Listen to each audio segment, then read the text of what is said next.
The man a Border Patrol agent shot and killed was a 37-year-old ICU nurse who worked at the VA.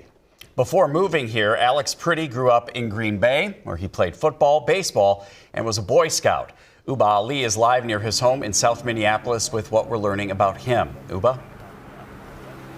Yeah, as you can imagine, neighbors are completely heartbroken, still shocked to learn that their neighbor, 37-year-old Alex Pretti, who lived here, was shot and killed by that Border Patrol agent. They say the 37-year-old lived here for about 3 years. He was a Minneapolis resident and a U.S. citizen, and we're starting to learn a little bit more about him by way of his parents. They tell the Associated Press that he worked as an intensive care nurse at the VA, born in Illinois, raised in Wisconsin. His parents describe him as an avid outdoorsman. You can see him here hiking and biking. They say Pretti owned a handgun and had a permit to carry. We looked into his criminal record and found 3 minor traffic tickets. In a statement, his father told the Associated Press, quote, "He cared about people deeply, and he was very upset with what was happening in Minneapolis and throughout the United States with ICE, as millions of other people are upset," end quote.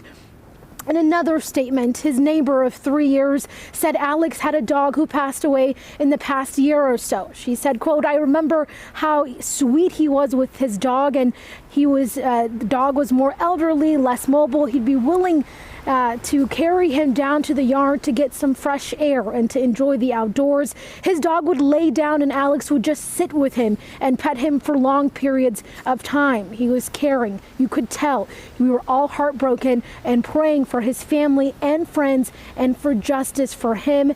Pretti's mother says he cared a lot about the direction the country was going, saying he was really upset about the Trump administration's rollback of environmental regulations. And that's just a few things we've been able to learn about Alex Pretti, and we'll continue to speak to his neighbors, try to get in contact with his family members. And as people continue to ask questions, we'll try to fill in the blanks on who he was. Back to you guys in the studio.